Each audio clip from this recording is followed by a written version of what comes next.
जी सजनों, कहानी नवीं शुरू करते पे जट ते बादशाह।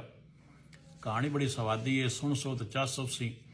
कहानी सुनने तो पहले एक ही अर्ज हुई कि इस कहानी नूं इस तुसी चैनल नूं फॉलो तो लाइक कर लो ताकि थोड़ा साड़ा सांगा जड़ा ना वो बनया रहे। कहानी शुरू करते हैं जी। पहली किस्त जट ते बादशाह। एक जट आ वो राती अपने माल कोल सुता पियो होवे। उत्थों राती त्रै बंदे लग पे। उस पुछया किदे जाऊ वो? उन्हें आख्या असी चोर आए तो चोरी करन जाऊ आए। उस आख्या चोरी छड़ दिओ, मेरी एक मझ छड़ लो। उन्हें आख्या असी रोजाना वाग मझी दा राती छड़ लियाउंदे होए असे। तू आखदा हिक्का छड़ लो तो बस चकरो, या तो रोजाना सानू वाग मझे दे तो असीं छड़ दी साएंगे। वो सोचा मैं इत्थे 100 मझ है, जे चोरी करन लग पवां तो होर हो जासन। उस उन्होंने आख्या मोड़ जे ने छड़ दे तो मैनू भी नाल ले जाओ। उन्हें आख्या तू भी आ जा। वो भी चोरां दे नाल टुर पिया। वो चारे बंदे टुरदे टुरदे किसी होर शाही च पिड़ गए जिथे उन्हें चोरी करनी आ। उन्हें चोरां सोचा ये बंदा नवेल है, जे इसनूं मौके ते ले जावीए तो कोई चबाड़ ना मार पवे। इस नूं कितें बहा छड़ीए तां अगां टुरसां है। उन्हें चोरां जट नूं आख्या तू इत्थे मसीत च बहो ते हटदेड़ साडे नाल रल लवीं। हौली हौली तैनूं चोरी दे वल सिखाइंदे, हिक्के वारी ते चोरी दे वल नहीं आवना। जट बुक्केड़ मार के मसीत च बह रहा। चोर अगां वग गए। उस शाही दे विच बादशाह दी धी ते वजीर दा पुत्तर पढ़दे हन उसे मसीत दे विच मौलवी कोल। वजीर दे पुत्तर ते बादशाह दी धी दी गलबात आई। वो एक दूए नाल शादी करना चाहते हैं। वो बादशाहजादी दी मां मर गई, मां अगे मर गई हुई आ ते बादशाह दूई शादी की हुई आ। भावें वो बादशाहजादी आई पर मतरेई मां दे सलूक पर बड़ी तंग आ। उसनूं यह भी पता जो वजीर दे पुत्तर नाल बादशाह मैनू परनावना कोई नहीं। बादशाहजादी वजीर दे पुत्तर नूं आख्या असी दोवें रल के नस जवां है। उन्हां दोवां दी गिट मिट होई। बादशाहजादी आख्या वजीर दे पुत्तर नूं तू राती मसीत च आ जावीं ते मैं भी आ जासां। इत्थों रल के अगां कितें वग जसां। हुण बादशाहजादी वादे दे मुताबिक आ गई। वजीर दा पुत्तर उत्थे कोई ना पड़िया। ओदे साग टुकर ना चाया, उस तू बारा ना ची आया। वो गारी सुता रहा, मसीते कोई ना गया। इदू बादशाहजादी बुक्केड़ मारी हुई तो घोड़े ते चढ़ी। वो तो मसीत दे अगे आ खड़ोती तो सद मारे उस। जट अंदर अगू बैठो जा उसे मसीत जट समझा मेरे नाल दे साथी आ गए। वो घोड़े दे अगे चढ़ बैठा तो बादशाहजादी मगिर घोड़ा धरोड़ रखे उन्हें। वो टुरदे टुरदे किसी जंगल च पिड़ गए। उत्थे जाके घोड़ा बादशाहजादी डकिया। उन्हें बुकरी लाइया, दोवें घर सिर नप के बह गए। उस जट तो पूछा तू किवें? उस अपनी सारी कहानी सुनाई। जट उस तो पूछा, उस सारी कहानी सुनाई। बादशाहजादी सोचा पिछा जावन जोगी कुछ नहीं, पिछा भी जहन्नम है ते इस नाल भी गुजारा औखा है, पर रब वारिस है, हुण किते जावां। जट साह कढ़ रहे वो मुड़ घोड़े ते चढ़ बैठे। अगू पहाड़ ते उस दुतू पानी पे ढवे, वेच पानी दे लाल रुड़दे वतन। जट आख्या बादशाहजादी नूं घोड़ा डकिया ना कुछ लाल चा लवीए। बादशाहजादी आख्या मैं बादशाह दी धी हाँ, उस दा पिछू लश्कर चढ़दा आउंदा होना है, तू आंदा है घोड़ा ना डकीए। उस घोड़ा कोई ना डकन दिता। वो टुरदे टुरदे किसे शाही च पिड़ गए। उस शाही दी हिक नुकरे झोंपड़ी लाई तो राती साए पै। बादशाहजादी पता नहीं अपने ज़हन दे विच की सोचे होया। वो देवीं रात नूं सवाणी मर्द बन गए। वो दोवें सवाणी मर्द बन गए। जट छोदे सारी उम्र माल डंगर नाल छेड़ के जाती गुजारी आ। सादा जिहा बंदा, जे सादा ना हुंदा तो 100 मझ किले ते खड़ोती आसूं, उस चोरी ते की लैण जावना। दम्मी उठे। बादशाहजादी आख्या जाके बादशाह की कचहरी विच बंदियां कोल बहो, उत्थे जाके कुछ सिख ते न्याणी नूं गल मैनू नवाज आवे। वो तो हिली हुई आ नौकरी दी, हकलिया उस नावना धोवना ही औखा उस तू तो हो गया। जट जिहड़ा है ना उस बादशाह की कचहरी में गया। ਕਚਾਰੀ ਲੱਗੀ ਹੋਏ। ਉਸ ਨਾਈ ਨੂੰ ਆਖਿਆ, ਫਲਾਣੀ ਥਾਰੇ ਮੇਰੀ ਝੌਂਪੜੀ ਏ, ਉੱਥੇ ਆਪਣੇ ਘਰ ਵਾਲੇ ਨੂੰ ਗੱਲ ਮੇਰੀ ਸਵਾਣੀ ਨੂੰ ਨਵਾ ਆਵੇ। ਨਾਈ ਅੱਗੇ ਕਾਂ ਆਉਂਦੇ ਹੋਏ ਉਹ ਸਮਝ ਗਿਆ ਜਿਹੜੀ ਜ਼ਨਾਨੀ ਆਪ ਨਾ ਨਹੀਂ ਸਕਦੀ ਉਹ ਕੋਈ ਆਮ ਜ਼ਨਾਨੀ ਨਹੀਂ। ਉਸ ਆਪਣੀ ਜ਼ਨਾਨੀ ਨੂੰ ਗਲਿਆ, ਬਾਦ ਸ਼ਹਿਜ਼ਾਦੀ ਨੂੰ ਨਵਾਵਣ ਕਾਂ। ਨਿਆਣੀ ਬਾਦ ਸ਼ਹਿਜ਼ਾਦੀ ਨੂੰ ਨਵਾਵਣ ਗਈ। ਉਹ ਨਵਾ ਕੇ ਆ ਕੇ ਆਈ ਤਾਂ ਬਾਦਸ਼ਾਹ ਨੂੰ ਆਖਣ ਲੱਗੀ, ਬਾਦਸ਼ਾਹ ਸਲਾਮਤ, ਤੂੰ ਵੀ ਸ਼ਾਦੀਆਂ ਕੀਤੀਆਂ ਹੋਈਆਂ ਨੇ। ਜੱਟ ਦੀ ਸਵਾਣੀ ਵੇਖ ਕੇ ਤਾਂ ਸੇਖ ਭੁੱਖ ਲਾਂਦੀ ਹੋਈ। ਬਾਦਸ਼ਾਹ ਪ੍ਰੋਗਰਾਮ ਬਣਾਇਆ। ਅੱਗੂ ਦਮੀ ਜੱਟ ਗਿਆ ਬਾਦਸ਼ਾਹ ਦੀ ਕਚਹਿਰੀ ਵਿੱਚ। ਉਹਨੂੰ ਜੂ ਬਾਦਸ਼ਾਹਜ਼ਾਦੀ ਆਖਿਆ ਹੋਇਆ, ਜੋ ਬਾਦਸ਼ਾਹ ਦੀ ਕਚਹਿਰੀ ਵਿੱਚ ਗਿਆ ਕਰ ਤੇ ਠੁੱਲਾ ਕੋਲ ਕਢਾ ਕੇ ਨਿੱਕਾ ਪਵਾ ਆਵੇਂ। ਬਾਦਸ਼ਾਹ ਆਖਿਆ ਜੱਟ ਨੂੰ, ਤੂੰ ਮੇਰੀ ਸ਼ਾਹੀ ਵਿੱਚ ਬੈਠਾ ਹੈ, ਲਾਲਾ ਬਾਦਸ਼ਾਹਜ਼ਾਦੀ ਕੋਲੋਂ ਇੱਕ ਲਾਲ ਲਿਆ ਦੇ। 6 ਮਹੀਨਿਆਂ ਦੀ ਵਿੱਥ ਥਈ, ਜੇ ਨਾ ਲਿਆ ਦਿੱਤੀ ਹੋਈ ਤਾਂ ਤੇਰਾ ਜਾਨ ਬੱਚਾ ਘਣ। ਉਹ ਰੋਂਦਾ ਪਿਟਿੰਦਾ ਘਰ ਆ ਗਿਆ। ਬਾਦਸ਼ਾਹਜ਼ਾਦੀ ਨੂੰ ਆਖਿਓਸ, ਕਰਮਾਂ ਵਾਲੀਏ, ਤੂੰ ਮੈਨੂੰ ਨਿੱਕਾ ਅਕਲ ਪਵਾਉਣ ਨੂੰ ਆਖਦੀਆਂ ਹੈ। ਹੁਣ ਬਾਦਸ਼ਾਹ ਇਹ ਗੱਲ ਕਰਿੰਦਾ ਪਿਆ ਈ। ਬਾਦਸ਼ਾਹਜ਼ਾਦੀ ਆਖਿਆ, ਇਹ ਕਿਹੜਾ ਕੰਮ ਹੈ? ਘੋੜੇ ਤੇ ਚੜ੍ਹ ਬਹੋ, ਰਾਹ ਵਿੱਚ ਜਿਸ ਪਹਾੜ ਦੇ ਉੱਤੋਂ ਲਾਲ ਢਾਂਦੇ ਪਿਆ ਨਾ, ਉੱਥੇ ਜਾ ਕੇ ਲਾਲ ਲਿਆ ਤੇ ਆਖੀ ਲਾਲਾ ਬਾਦਸ਼ਾਹਜ਼ਾਦੀ ਕੋਲੋਂ ਲਿਆਂਦੇ। ਜੱਟ ਘੋੜੇ ਤੇ ਚੜ੍ਹ ਬੈਠਾ ਤੇ ਪਿੱਛਾਂ ਨੂੰ ਧਰੋੜ ਰੱਖਿਓ। ਜਦੋਂ ਆਇਆ ਉਸੇ ਪਹਾੜ ਕੋਲ ਵਗ ਗਿਆ ਜਿੱਥੇ ਲਾਲ ਰੁੜਦੇ ਪਿਆ ਸੂ। ਉਹ ਘੋੜੇ ਤੋਂ ਲੱਥਾ ਤੇ ਲਾਲ ਅਜੇ ਲੁੜਨ ਪਏ। ਉਹ ਸੋਚਿਆ, ਇਹ ਲਾਲ ਕਿੱਥੋਂ ਆਉਂਦੇ ਪੈਣ, ਵੇਖਾਂ ਤਾਂ ਸਹੀ। ਉਹ ਉਹਦੇ ਨੂੰ ਟੁਰ ਪਿਆ ਜਦੋਂ ਪਾਣੀ ਆਉਂਦਾ ਪਿਆ। ਪਹਾੜ ਤੇ ਚੜ੍ਹਦਾ ਗਿਆ। ਅੱਗੂ ਵੇਖਿਓ ਇੱਕ ਸਵਾਣੀ ਪਹਾੜ ਦੀ ਚੋਟੀ ਤੇ ਬੱਧੀ ਹੋਈ। ਸਵਾਣੀ ਬਹੁਤ ਸੋਹਣੀ, ਉਸ ਦੇ ਗਲ ਤੇ ਜ਼ਖਮ, ਉੱਥੋਂ ਲਹੂ ਡੱਬੇ ਪਾਣੀ ਵਿੱਚ ਉਹ ਲਾਲ ਬਣ ਜਾਵੇ। ਜਦੋਂ ਉਸ ਜੱਟ ਨੂੰ ਵੇਖਿਆ, ਉਹ ਜ਼ਨਾਨੀ ਹੱਸੀ ਵੀ ਤੇ ਰੁੰਨੀ ਵੀ। ਜੱਟ ਪੁੱਛਿਆ, ਹੱਸੀ ਕਿਉਂ ਹੈ ਤੇ ਰੁੰਨੀ ਕਿਉਂ ਹੈ? ਉਸ ਆਖਿਆ, ਹੱਸੀ ਇਸ ਵਜ੍ਹਾ ਤੋਂ ਆ ਜੋ ਆਦਮ ਦੀ ਜ਼ਾਤ ਮੱਥੇ ਲੱਗੀ ਹੈ, ਤੇ ਰੁੰਨੀ ਇਸ ਵਜ੍ਹਾ ਤੋਂ ਆ ਜੋ ਮੇਰੇ ਤੇ ਆਸ਼ਿਕੇ ਦੇ ਉਸੇ ਮੈਨੂੰ ਬੱਧਾ ਹੋਇਆ ਹੈ, ਉਸ ਆ ਕੇ ਤੈਨੂੰ ਖਾ ਜਾਵਣਾ ਹੈ। ਜੱਟ ਡਾਢਾ ਪਰੇਸ਼ਾਨ ਹੋਇਆ। ਉਸ ਆਖਿਆ, ਪੈ ਵੀ ਕਿਸੇ ਅਵੀ ਤੇ ਗਿਆ। ਸੋਚੇ ਹੁਣ ਕੀ ਕਰਾਂ। ਜੱਟ ਪੁੱਛਿਆ ਉਸੇ ਜ਼ਨਾਨੀ ਤੋਂ, ਤੂੰ ਕੌਣ ਹੈ ਤੇ ਇੱਥੇ ਕਿਵੇਂ ਆਈ ਹੋਈ ਹੈ? ਉਸ ਦੱਸਿਆ, ਮੇਰਾ ਨਾਂ ਲਾਲਾ ਬਾਦਸ਼ਾਹਜ਼ਾਦੀ ਏ, ਮੈਂ ਫੁੱਲਾ ਨਗਰੀ ਦੇ ਬਾਦਸ਼ਾਹ ਦੀ ਧੀ ਹਾਂ। ਇਹ ਦੇ ਮੈਥੇ ਆਸ਼ਿਕ ਹੋ ਗਿਆ ਤੇ ਮੈਨੂੰ ਚਾਹ ਕੇ ਲੈ ਆਇਆ। ਹੁਣ ਮੈਨੂੰ ਬੱਧ ਹੋਇਆ ਹੈ, ਆਪ ਕਿਸੇ ਮਾਰ ਤੇ ਗਿਆ ਹੈ। ਜਦੋਂ ਬਾਹਰ ਜਾਂਦਾ ਹੈ ਮੈਨੂੰ ਬੰਨ੍ਹ ਦਿੰਦਾ ਹੈ ਤੇ ਆ ਕੇ ਉਦੋਂ ਮੈਨੂੰ ਛੱਡ ਦਿੰਦਾ ਹੈ। ਤੂੰ ਪਹਿਲਾ ਬਸ਼ਰ ਹੈ ਜਿਹੜਾ ਇਸ ਪਹਾੜ ਦੀ ਚੋਟੀ ਤੇ ਆਇਆ ਹੈ। ਅੱਗੇ ਹੁਣ ਤੀਕੇ ਆਦਮਜ਼ਾਦਾ ਇੱਥੇ ਅਪੜਿਆ ਹੀ ਕੋਈ ਨਹੀਂ। ਜੱਟ ਪੁੱਛਿਆ, ਕੋਈ ਬਚਣ ਦਾ ਹੀਲਾ? ਲਾਲਾ ਬਾਦਸ਼ਾਹਜ਼ਾਦੀ ਆਖਿਆ, ਪਹਿਲੇ ਮੈਨੂੰ ਖੋਲ। ਜੱਟ ਉਸ ਨੂੰ ਖੋਲ ਛੱਡਿਆ। ਉਸ ਆਖਿਆ, ਇਸ ਚੋਟੀ ਦੇ ਥੱਲੇ ਇੱਕ ਗਾਰ ਹੈ। ਉਸ ਗਾਰ ਦੇ ਵਿੱਚ ਇੱਕ ਪਿੰਜਰਾ ਹੈ। ਪਿੰਜਰੇ 'ਚ ਇੱਕ ਤੋਤਾ ਹੈ। ਉਸ ਤੋਤੇ ਦੇ ਵਿੱਚ ਦੇ ਦੀ ਜਾਨ ਹੈ।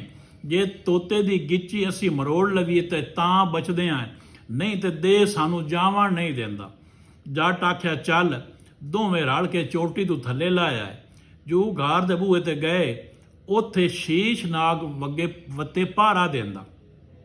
ਸੋਚੀ ਪੈ ਗਏ, ਹੁਣ ਕੀ ਕਰੀਏ? ਨਾਗ ਉਹਨਾਂ ਨੂੰ ਕੋਈ ਨਾ ਵੇਖਿਆ। ਇਤਣ ਤਾਈਂ ਨਾਗ ਕੁੰਡਲ ਮਾਰ ਕੇ ਬਹਿ ਗਿਆ। ਜੱਟ ਕਾਣ ਪਹਾੜ ਤੇ ਚੜ੍ਹਨਾ ਐਡਾ ਔਖਾ ਕੰਮ ਕੋਈ ਨਾ। ਭੈੜੇ ਵੀ ਸਾਰਾ ਦੇ ਡਾਗਾਂ ਛੜਿੰਦਾ ਤੇ ਛੇੜੂਆਂ ਦਾ ਅੱਗੇ ਕਾਬੂ ਹੁੰਦਾ ਹੋਇਆ ਰੁੱਖਾਂ ਤੇ ਚੜ੍ਹਨ ਲਾਹਣ ਦਾ, ਟਿੱਬੇ ਟੋਏ ਟੱਪਣ ਦਾ ਤੇ ਸੱਪ ਸਪੂੰਗਲੇ ਮਾਰਨ ਦਾ। ਉਸ ਇੱਕ ਵੱਡਾ ਸਾਰਾ ਪੱਥਰ ਚਾਹ ਕੇ ਨਾਗ ਦੀ ਸਿਰੀ ਤੇ ਜਾ ਮਾਰਿਆ। ਨਾਗ ਉੱਥੇ ਹੀ ਪਿਆ ਰਿਹਾ। ਉਹ ਅੰਦਰੋਂ ਵੜ ਕੇ ਪਿੰਜਰਾ ਚਾਹ ਲਿਆ। ਇਤਣ ਤਾਈਂ ਦੇ ਵੀ ਆਦਮ ਬੂ ਕਰੰਦਾ ਆ ਗਿਆ। ਲਾਲਾ ਬਾਦਸ਼ਾਹਜ਼ਾਦੀ ਆਖਿਆ, ਜਬਦੀ ਕਰ, ਦੇ ਆ ਗਏ। ਜੱਟ ਪਿੰਜਰੇ 'ਚੋਂ ਤੋਤਾ ਕੱਢ ਕੇ ਜੂੰ ਗਿੱਚੀ ਨੂੰ ਦਿੱਤਾ ਨਾ ਮਰੋੜਾ ਤੇ ਦੇਵ ਦੀ ਆਵਾਜ਼ ਬੰਦ ਹੋ ਗਈ। ਉਹਨਾਂ ਤੋਤਾ ਮਾਰ ਕੇ ਉਥਾਂ ਸੱਟ ਛੱਡਿਆ। ਦੇਵ ਵੀ ਮਰ ਗਿਆ। ਉਹ ਦੋਵੇਂ ਪਹਾੜ ਤੋਂ ਹੇਠਾਂ ਲੈ ਆਏ। ਥੱਲੇ ਲੈ ਕੇ ਲਾਲਾ ਬਾਦਸ਼ਾਹਜ਼ਾਦੀ ਪੁੱਛਿਆ ਜੱਟ ਤੋਂ, ਮੈਂ ਤਾਂ ਆ ਗਈ ਹਾਂ ਬਾਹਰ, ਤੂੰ ਦੱਸ ਤੂੰ ਇੱਥੇ ਕਿਵੇਂ ਆਇਆ ਹੈ? ਮੈਂ ਆਪਣੇ ਰੋਲੇ ਵਿੱਚ ਤੈਨੂੰ ਪੁੱਛਿਆ ਹੀ ਨਹੀਂ। ਉਹ ਸਾਰੀ ਗੱਲ ਦੱਸੀ। ਲਾਲਾ ਬਾਦਸ਼ਾਹਜ਼ਾਦੀ ਆਪਣੀ ਚੀਚੀ ਤੇ ਪੱਥਰ ਮਾਰਿਆ।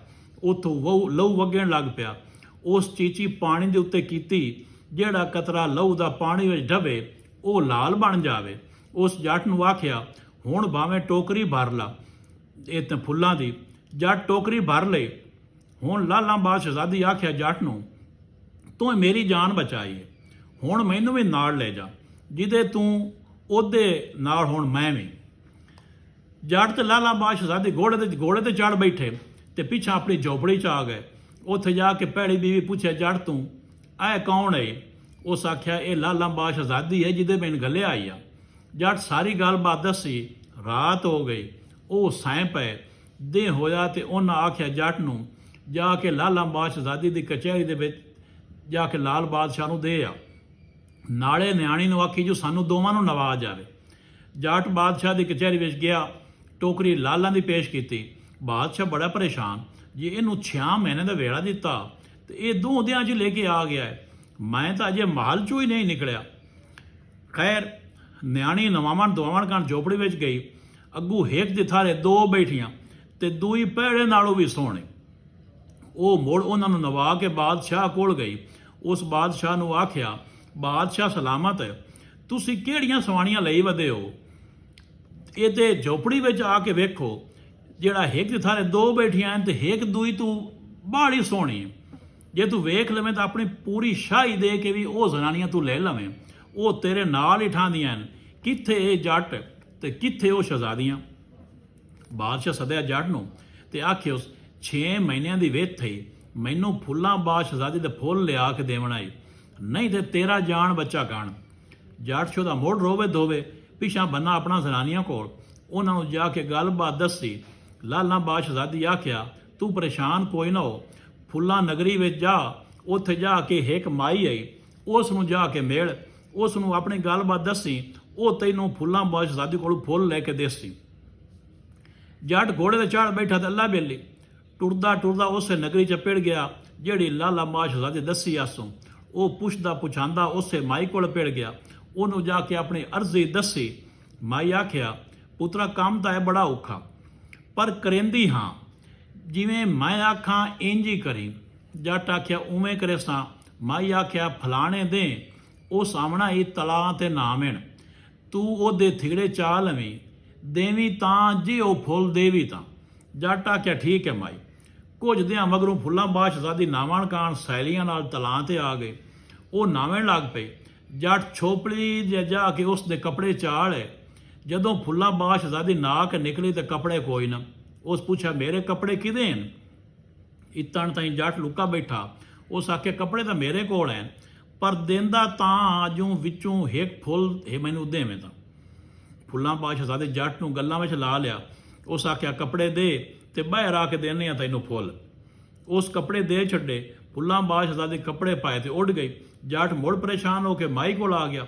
ਮਾਈ ਨੂੰ ਜਾ ਕੇ ਉਸ ਗੱਲਬਾਤ ਸਾਰੀ ਦੱਸੀ। ਮਾਈ ਆਖਿਆ, ਅਗਲੇ ਮਹੀਨੇ ਇਸੇ ਵਾਰ ਤਰੀਕ ਨੂੰ ਮੁੜ ਨਾਵਣ ਆਉਣਾ ਹੈ, ਮੁੜ ਕੱਪੜੇ ਚਾ ਲਵੀਂ, ਉਸ ਵੇਲੇ ਦੇਵੀਂ ਜਦੋਂ ਉਹ ਫੁੱਲ ਦੇਵੀ ਤਾਂ। ਹੋਰ ਤਰੀਕਾ ਕੋਈ ਨੂੰ। ਜੱਟ ਉਥਾਂ ਹੀ ਰਹਿ ਪਿਆ। ਮਹੀਨੇ ਮਗਰੂ ਮੁੜ ਫੁੱਲਾਂ ਬਾਦਸ਼ਾਹਜ਼ਾਦੀ ਆਪਣੀ ਪਰੀਆਂ ਸਹੇਲੀਆਂ ਨਾਲ ਤਲਾਂ ਤੇ ਨਾਵਣ ਆ ਗਏ। ਉਹ ਜੂ ਨਾਵਣ ਬੜੀ, ਜੱਟ ਭੱਜ ਕੇ ਪਿਆ ਉਸ ਕੱਪੜੇ ਮੁੜ ਚਾ ਲਏ। ਫੁੱਲਾਂ ਬਾਦਸ਼ਾਹਜ਼ਾਦੀ ਨਾਕ ਨਿਕਲੀ, ਉਸ ਕੱਪੜੇ ਮੰਗੇ, ਕੱਪੜੇ ਕੋਈ ਨਾ। ਉਸ ਮੁੜ ਆਵਾਜ਼ ਮਾਰੀ, ਮੇਰੇ ਕੱਪੜੇ ਕਿਹਦੇ ਕੋਲ ਹੈ? ਜੱਟ ਲੁਕਾ ਬੈਠਾ। ਉਹ ਨਿਕਲਿਆ। ਉਸ ਆਖਿਆ, ਅਗਲੀ ਵਾਰੀ ਵੀ ਦਾਲ ਆ ਗਈਆਂ, ਇਸ ਵਾਰੀ ਕੱਪੜੇ ਤਾਂ ਦੇ ਸਾਂ ਜਦੋਂ ਫੁੱਲ ਦੇ ਸੀ। ਬਾਦਸ਼ਾਹਜ਼ਾਦੀ ਸਹਿ ਗੱਲਬਾਤ ਕੀਤੀ, ਵਾਅਦੇ ਕੀਤੇ, ਪਰ ਜੱਟ ਅੜਿਆ ਰਿਹਾ। ਜੱਟ ਆ ਮੁੜ ਉਹਦੇ ਹੱਥੀ ਬਟੇਰਾ ਆ ਗਿਆ।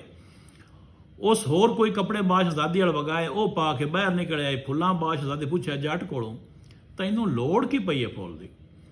ਜੱਟ ਉਸ ਨੂੰ ਸਾਰੀ ਗੱਲਬਾਤ ਦੱਸੀ।